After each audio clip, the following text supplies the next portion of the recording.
2025 मायथाइयाव 2 लाख अमा राननो थांगासिनो दं। बेरेखा दोलोनि दैदेनगिरिफोरा जोंनि बे बिथांखिनि गेजेरजों जाफुंसारनायखौ नुनानै गिदों आरो सोमोनांदों। मुलाम्फागिरिफोरा बांसिननिफ्राय बांसिन सुबिदा मोननायनि थाखाय बे हाबाफारिखौ आं मावदों। बेफोर बाथ्राखौनो बुंदों बिटिआरनि मावफुं सोद्रोमा राकेश ब्रह्मआ।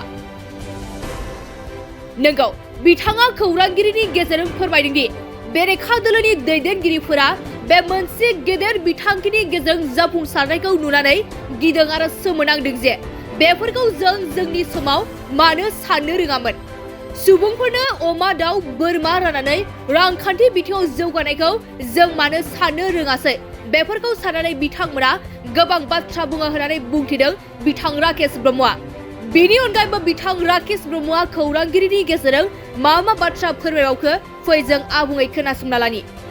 थांनाय समाव जों मोनसे गोजान मोनसे समाज दानायनि जे सिन्था खालामनानै जोंनि इउपिपिएलनि सरकार जादोंमोन आरो बेवहायनो मानगोनां प्रमद बर' सारा बिराद गोख्रैयैनो बड'लेण्ड पिक मिशन मोनसे मिशन मुडआव जों खामानि मावदोंमोन आरो बियो 1.5-2 बोसोर धरि जिहेतु अमायाव गिदिर बेमार मोनसे जादोंमोन बेखौ जोबखांनाय लोगो लोगोनो जों दिनै जोंनि बिटिआर हालामाव जेसेबां जोंनि अमा फिग्रा रायजो राजाफोर दं, बिखेखकरि आंनि आबौमोन दं, आंनि आइमोन दङ, बिनानावमोन दङ, बिसोरखौहाय अमा फिनानै रांखान्थियारि जौगाहोनायनि जि थांखि जि जोङो सिमां सुजुदोंमोन बे सिमांखौ मोगथां महर होनायाव खामानिया दिनै बे मसलपुराव सोलिगासिनो दङ आरो बिटिआरनि गोबां जायगायाव जोंनि इएम एमसिएलए बिथांमोनहा बे हाबाफारिखौ मावगासिनो दङ आरो बे बाराव नैबे 2024-25आव जोङो 2 लाख माने अमा जोङो राननो थांगासिनो दङ।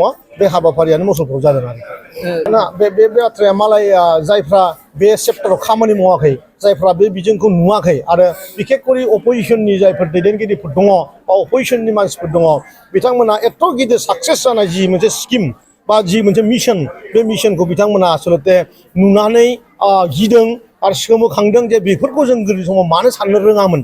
जोंनि आबौमोननो अमा राननानै, दाउ राननानै, बोरमा राननानै मोनसे जे मोजां मोनसे रांखान्थियारि जौगानाय सुंथानाय जे हाबाफारि जायो बेखौ मानो सानखांनो रोङाखैमोन जों बेखौ साननानै बिथांमोना एलार्जिजों बेफोर शब्दफोरखौ बुङो आरो आंनि डिपार्टमेन्टआवथ' आंनि जेसेबां आंनि मोन्दांथि आङो मोनसे गोदान माने सिन्ताधाराजों आं खामानि मावबोदों।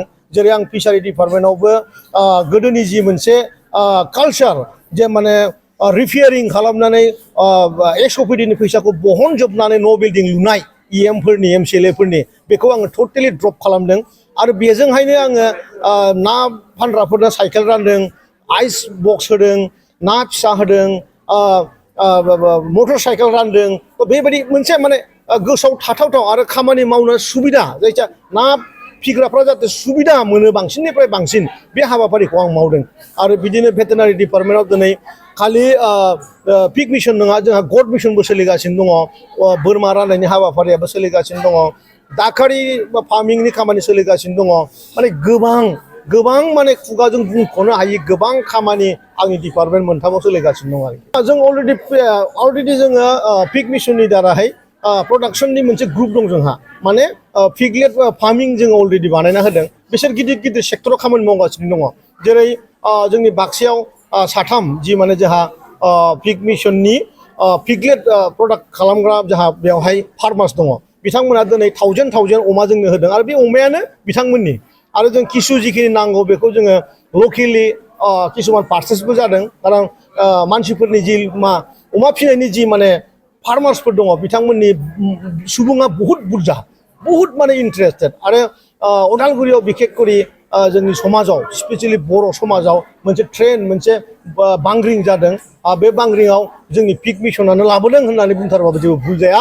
थांनाय बोसोराव 20 कौटि रां अमा फाननानै जोंनि अमा फिग्राफ्रा रां खामायनो हादों आरोखि।